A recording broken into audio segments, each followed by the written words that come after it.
This is Johan for horsehoofhelp.com.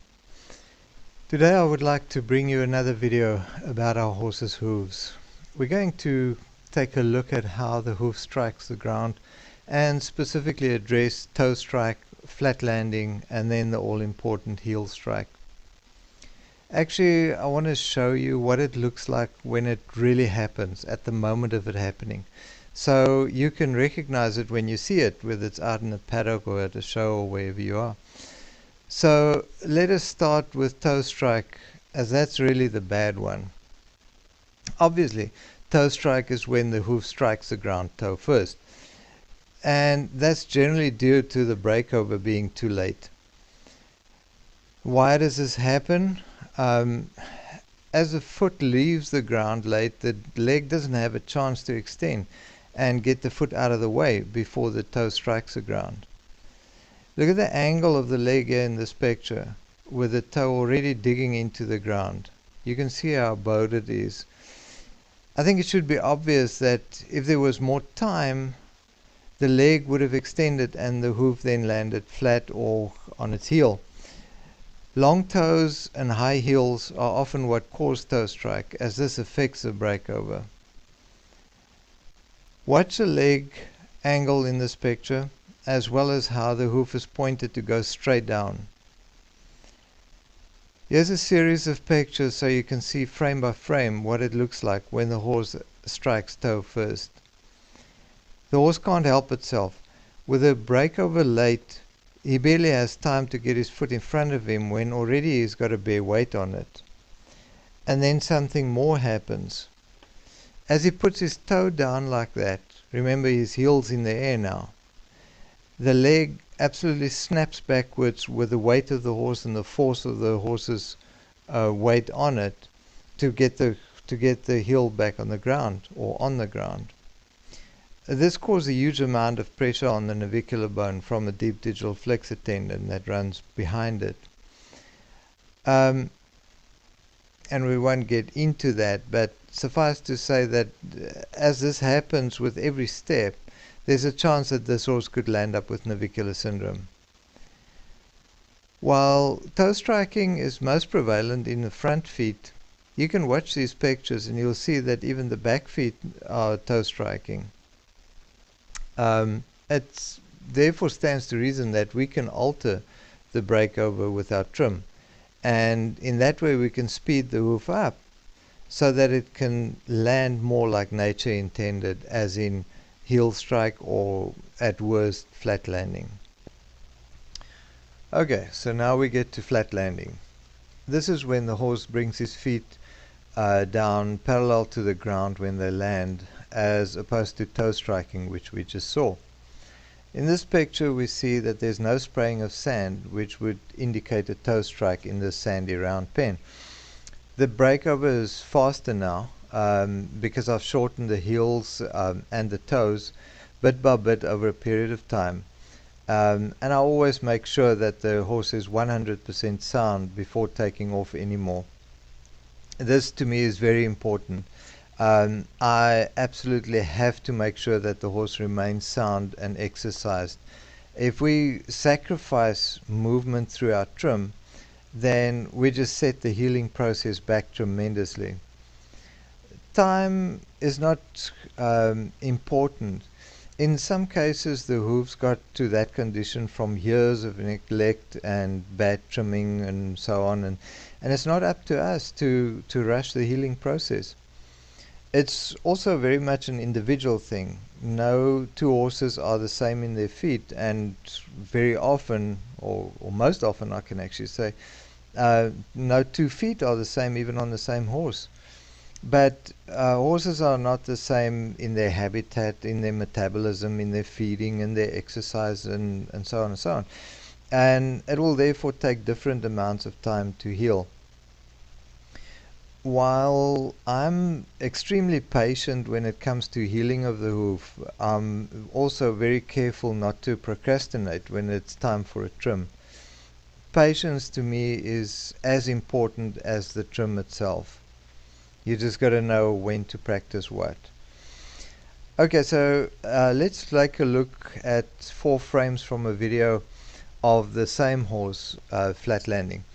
In the first picture here, we can already see that the leg isn't bowed as much as it was with the toe strike. The hoof is also more ground parallel because the extensor tendon in the front of the leg has the time to pull the hoof up.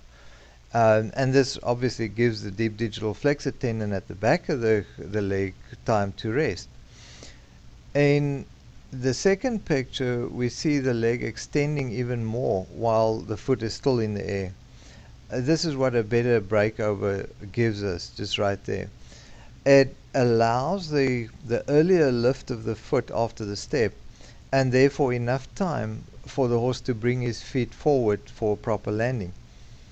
In the third picture, we see even more leg extension, and the hoof now is almost on the ground. Can you see that the hoof is now ground parallel, and that from here it can only land flat?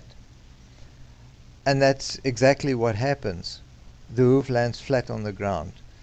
This is already so much better than the toe strike. All this time, the deep digital flexor tendon has been resting. Its work only starts with lifting the hoof to bring it forward after the step.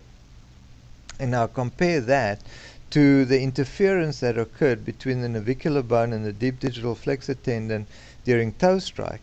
And I'm sure that you'll see the value in making sure your horse does not toe strike. Here's the same sequence we watched frame by frame, just in slow motion video, so you can learn to recognize when this is the way that your horse moves. Make sure that you watch only one foot at a time while the video shows the horse in motion. You can replay the video and watch another foot, but only watch one at a time. Follow it with your eyes. Try to blur out everything else around the hoof that you're watching, and you'll see exactly how it strikes the ground. It takes a little practice, but it's a worthwhile skill to acquire in order to know how well yours is going. Not only does his foot land flat on the ground now, but watch how his legs are extending because the breakover is better. And there's now enough time for the foot to get out in front of the horse before he has to put it down. He already has so much better actual hoof mechanism inside the hoof as well. And when we're talking about hoof mechanism, we're talking about the contracting and the expanding of the hoof. The contraction, because there's no weight on it when he lifts the foot up, and expanding when he's got all the weight on it. And this is the expansion and contraction is just so important because it brings about blood flow in and out of the hoof. Did you notice how he seems to be like floating in the air? Such smooth movement comes from a horse that's extremely comfortable. Now, here's a picture of a zebra, which I took in Africa recently. Can you see the extension and how far the foot is out in front of the zebra while it's still in the air? That's just as natural as it gets. This zebra has never seen a rasp, and his hooves have just been formed purely by nature, what he eats, and the miles he moves every day. I'd really like to encourage you to watch your horse and learn to recognize the way your horse's feet strikes the ground. And other horses as well. Watch them all, and I'm sure you will just now because you know. But you'll be amazed at how easy it becomes after a while when you see a horse go just to see, oh, he's toe striking or flat landing or heel striking. You will also be amazed at how many horses you see toe striking. And here finally we see the heel strike. Actually, this one is still in the making at the time of the video, but you can already get the idea. Focus your eyes on the left front only and you'll see the heel strike. You'll also notice other things. Look how the horse is almost throwing his feet forward in natural extension, landing heel first. And then notice how when he goes into the turn, the hoof lands more on the quarters than heel to toe. We'll get more into that in the trimming section, but for now, I just want you to take note of that. Now all the inner structures work the way they should. There's proper expansion and contraction, proper displacement inside the foot, and therefore proper shock absorption. On the outside, you'll see the heels expanding, and the frogs will get wider over time.